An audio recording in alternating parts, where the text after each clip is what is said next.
Allora Luca, come e dove hai imparato lo spagnolo? Ogni settimana usciva in edicola un corso a fascicoli e ho cominciato a imparare lo spagnolo così, quindi io uso una tecnica un po' speciale, si chiama di traduzione bidirezionale e quindi l'ho imparato a casa sostanzialmente. E la cosa che forse ha fatto la differenza da subito, stavamo parlando prima di motivazione, è che i miei genitori avevano dei buoni amici spagnoli che venivano ogni settimana a mangiare a casa. Quindi io ho cominciato col fascicolo e poi praticavo. Col tempo, e anche questo ha fatto la differenza, ho conosciuto una ragazza meravigliosa, che l'amore aiuta sempre, e di Madrid ho cominciato a parlare con lei, che mi insegnava le espressioni, sai, queste espressioni, un madrileño no se enfada, se china, no? Cose così, che mi insegnava queste cose che sono della lingua vera. Il problema del corso, quando impari con dei corsi e non impari con persone reali, è che l'accento è un po' fittizio, un po' artificiale. Per esempio parlavano come parlano la pubblicità. Bueno Maria, che stas haciendo? Nessuno parla così, no? Dici, bueno, estoy bien, no? E l'ho imparato così, poi è cambiato perché ho cominciato a parlare con la gente reale e poi ho vissuto a Barcellona a lo largo de los años, como dicen los españoles.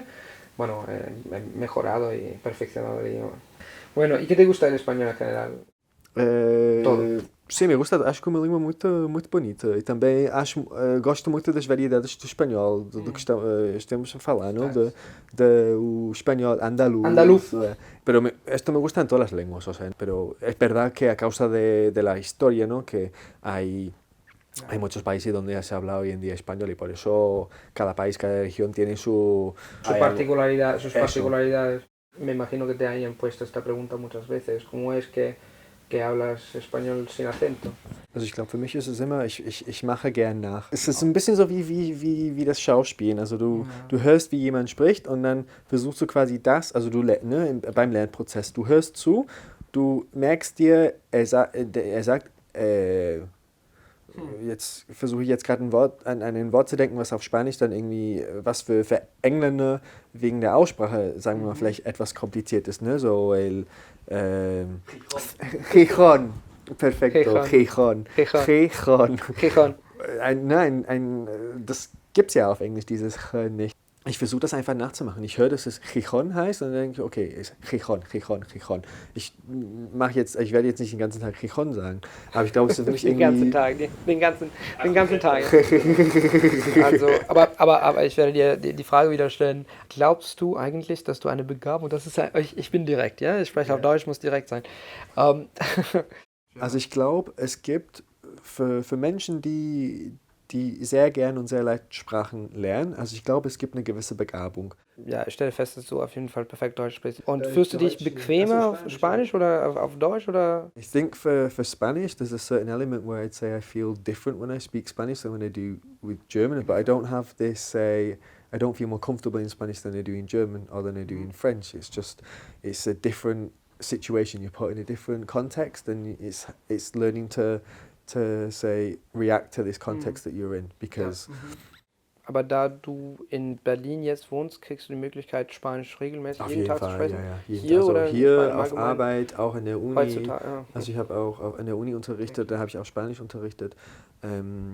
Und am besten ist es immer für mich, die Sprache miteinander zu verbinden. Also an der Uni habe ich zum Beispiel Übersetzungswissenschaft unterrichtet und Spanisch-Englisch. Wie man aus dem Spanischen ins Englische übersetzt und umgekehrt. Und das ist das Geheimnis in Anführungszeichen der Polyglotten. Es ist einfach eine Frage der Übung und der täglichen Übung. Wenn du die Möglichkeit hast, viele Sprachen täglich zu sprechen, dann wirst du sie nicht vergessen. Das ist ja ganz normal. Claro, tienes que saber cómo adaptarte, ¿no? A la realidad. O sea, si estás en casa, puedes escuchar algo en español durante 10 minutos, o sea, mientras que estás preparando la tortilla, ¿no? El Lebensstil, la tortilla. y eso de... Yo soy italiano, entonces para mí el español a lo mejor me resulta más fácil, pero a lo mejor no es para ti como angloparlante. Pues sí, es algo diferente, ¿no? Pero me gusta siempre ver los enlaces, o sea, si me doy cuenta de que en español se dice independencia. Bueno, no, vamos a escoger otra palabra porque si estamos hablando de catalán y joder, me va a decir que soy un... No, la sí. palabra... Democracia. Vale, democracia. Vale. La democracia es más fácil. Sí, democracia. Democracia o estación, me doy cuenta de que, en français, c'est pas la même chose, parce que station, c'est pas station, c'est gare. Pero en inglés es station, democracy.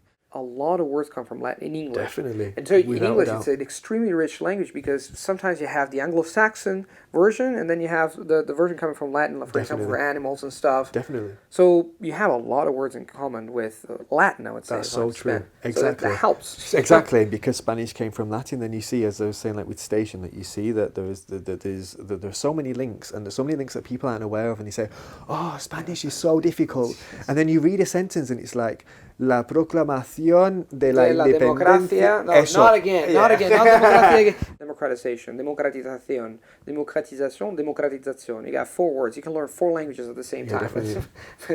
Definitely. So it's very tantalizing. You think of it to entice people to learn more languages. That once you get one language.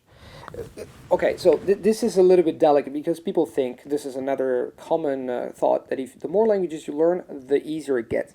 It's true up to a certain point because now that I'm learning Japanese, I just figured out that Japanese is another world.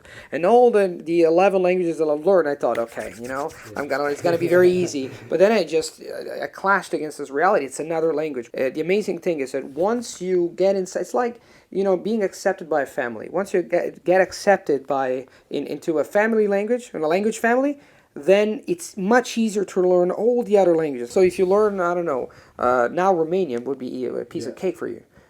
Like I'm not saying you're going to learn in a couple of days, but just starting speaking. I think we should do it together. We should do it together. That's a challenge. Like, learn another language in 7 days if you know others. That's a very interesting one.